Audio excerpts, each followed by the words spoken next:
بسم اللہ الرحمن الرحیم۔ السلام علیکم ناظرین، آج کی جو خبر ہے یہ بہت ہی ایک سرپرائزنگ ہے اور ڈونلڈ ٹرمپ نے بھارت کو تباہ کرنے کے لیے ایک ایسا پلان تیار کر دیا ہے کہ جس کو سن کر شاید آپ کے بھی رونگٹے کھڑے ہو جائیں گے۔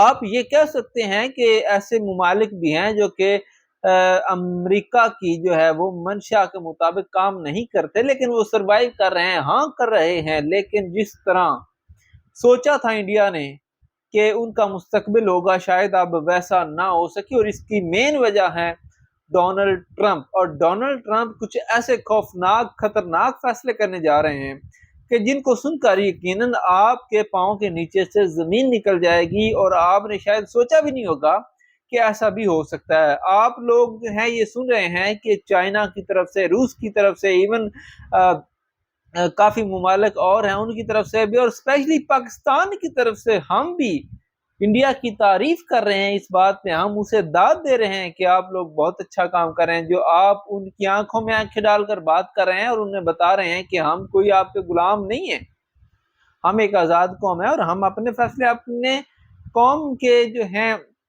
مفادات ان کے مطابق کریں گے۔ اور یہ بات آپ کی ہے بھی ٹھیک، لیکن جو ہونے والا ہے وہ بہت خطرناک ہے، اور اس کو شاید نہ آپ سمجھ رہے ہیں، یا شاید آپ کی حکومت بھی سمجھ نہیں پا رہی، یا پھر ان کے پاس اگر کوئی پلان ہے تو وہ تو آنے والا وقت ہی بتائے گا۔ دیکھیں یہاں پہ نا انڈیا پاکستان میں ہوتا ہے کہ آپ دیکھیں یہ گاؤں میں نا وڈیرے ہوتے تھے، وڈیرے چودھری، اور یہ جو مالک ہوتے تھے پورے گاؤں کے، وہ کیا کرتے تھے، وہ جو اپنے مزیرے ہوتے تھے، مزیرے یعنی کہ نوکر ہوتے تھے، یا گاؤں میں دیگر جو لوگ بس رہے ہوتے تھے، ان کو پڑھائی سے روکتے تھے، اور وہ کہتے تھے کہ ان کے بچے اگر پڑھ گئے نا تو یہ کل کو ہمارے برابر آ کر کھڑے ہوں گے۔ اصل میں صورتحال وہی آن پڑی ہے۔ ٹرمپ کو یہ لگ رہا ہے کہ یہ جو انڈیا کی ترقی ہے، یہ جو انڈیا کر رہا ہے، اس طرح اگر کچھ اور ممالک نے مل کر اپنے پاؤں پر کھڑا ہونا سیکھ لیا تو کل کو یہ ہمارے خلاف کھڑے ہوں گے۔ وہ پیوٹن جو کل تک زیلنسکی کے ساتھ بیٹھ کے رشیا کی تعریفیں کر رہا تھا اور اس کے ساتھ وہ جو ہے منہ ماری کر رہا تھا، اور وہ پیوٹن کو ایک آئیڈیل بندہ کہہ رہا تھا، وہ آج یہ کہہ رہا ہے کہ پیوٹن سے جو کہ تم تیل خریدتے ہو تو ہم تمہیں تباہ کر دیں گے۔ یاد رکھیں روس کے ساتھ جو تعلقات ہیں انڈیا کے، ان کی بنا پر اب ڈونلڈ ٹرمپ یہ کہتے ہیں کہ 150 سے 250 روپے تک، سوری 150 سے 250% ان کی ادویات کی جو درآمدات ہیں ان پہ ٹیکس لگایا جا سکتا ہے۔ یعنی کہ ایک چیز اگر 100 کی ہے تو اس پہ 150 ٹیکس یا 250 ٹیکس یہ لگ سکتا ہے۔ تو اگر ایک چیز جو ہے اس کی ڈبل جو ہے وہ ٹیکس میں آپ دیں گے، جیسے آپ کے پاس یہاں پہ آئی فون آتے ہیں تو جو پی ٹی اے اپروو کروانے ہوتے ہیں تو ان کی اتنی کاسٹ ہوتی ہے کہ اتنی کاسٹ میں آپ ایک اور موبائل لے سکتے ہیں، ٹھیک ہے؟ تو لوگ راہ فرار اختیار کرتے ہیں۔ اب انڈیا کے ساتھ یہی ہونے جا رہا ہے۔ اب دراصل انڈیا نے جواب تو دے دیا ہے، انہوں نے کہا کہ جی ہم اپنی مرضی سے کام کریں گے۔ دیکھیں اب انڈیا ہے بھی رائٹ پہ، دیکھیں اگر یہ روس سے تیل خریدتے ہیں تو بھائی آپ بھی ان سے یورینیم خرید رہے ہیں نا، آپ بھی ان سے اسٹیل کی چیزیں خرید رہے ہیں، آپ بھی ان سے وہ چیزیں خرید رہے ہیں جو آپ کو اپنے ہتھیاروں میں استعمال کرنی ہے، جو آپ کو اپنے مقاصد کے لیے استعمال کرنی ہے، آپ خرید رہے ہیں، چاہے آپ ڈائریکٹلی خرید رہے ہیں یا انڈائریکٹلی خرید رہے ہیں۔ تو جب پورا یورپ ان سے خریداری کر رہا ہے تو پھر انڈیا کے تیل کی کیا اتنی آپ کو تکلیف ہے کہ آپ کو یہ لگتا ہے کہ انڈیا ان کا تیل جو ہے وہ خرید کے بیچ کے اتنا امیر ہو جائے گا کہ وہ آپ کے سامنے کھڑا ہو جائے گا۔ اب انڈیا نے کیا کیا، انڈیا نے یہ کیا کہ تیل روس سے خریدا، خام تیل سستا لیا اور پھر اس کو ریفائن کیا اور مہنگا بیچا۔ جیسے کہ انڈیا پاکستان سے پنک سالٹ لیتا تھا، ٹھیک ہے، تو انڈیا جو ہے اس کو آگے ریفائن کر کے یورپ میں بیچتا تھا بہت زیادہ مہنگے دام میں، ٹھیک ہے۔ تو انڈیا کی یہ اپنی محنت ہے، بھئی آپ کے پاس اگر ابلٹی ہے آپ زیادہ مہنگا بیچتے ہیں، آپ انہیں نہ دیں۔ روس اگر خود کر سکتا ہے تو انہیں نہ دے، ٹھیک ہے۔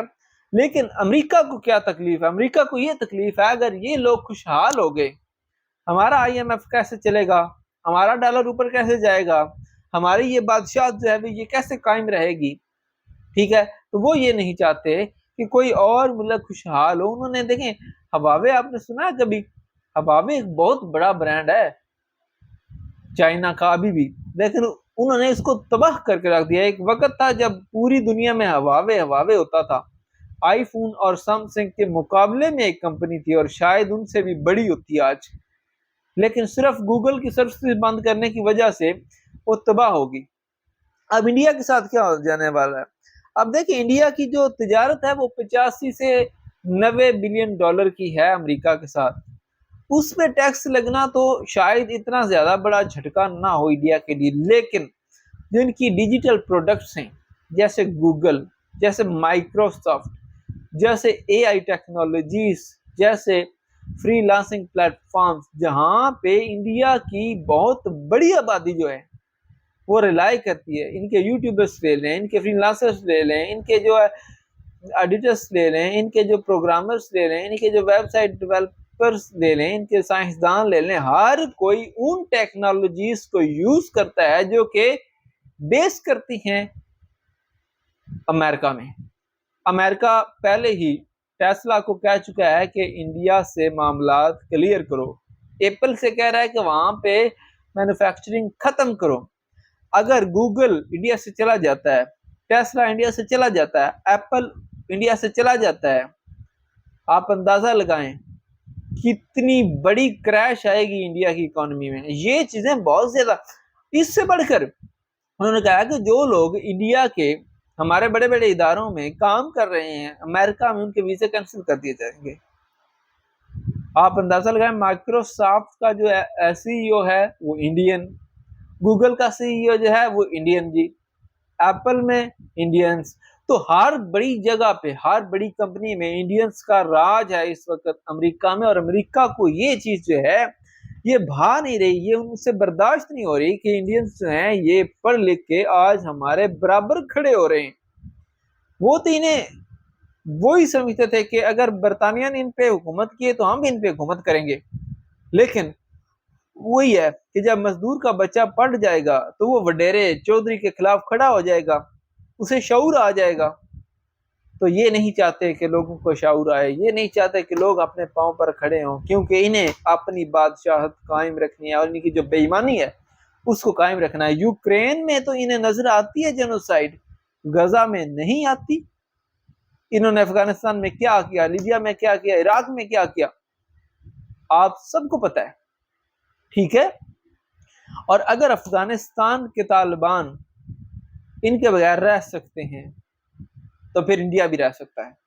ایک بڑی اچھی خبر آج میں نے پڑھی ہے کہ افغانستان نے جو ان کے حاجی گئے تھے حج کرنے، وہ جب واپس آئے ہیں تو انہوں نے تخمینہ لگایا کہ کتنا ہمارا خرچہ ہوا ہے، کتنا پرافٹ آیا، کتنا لاس ہوا ہے۔ تو انہیں جو پرافٹ آیا ہے، جو رقم بچ گئی ہے، انہوں نے وہ ان حاجیوں میں تقسیم کر دی ہے جو واپس آئے ہیں۔ وہ کہتے ہیں کہ حج کا پیسہ ہم نہیں کھائیں گے۔ تو یہ ہوتی ہے باتیں، پاکستان کو بھی اس سے سیکھنا چاہیے۔ آپ کو ویڈیو اچھی لگے تو لائک اور شیئر کیجیے گا، چینل کو سبسکرائب کیجیے گا۔ خدا حافظ۔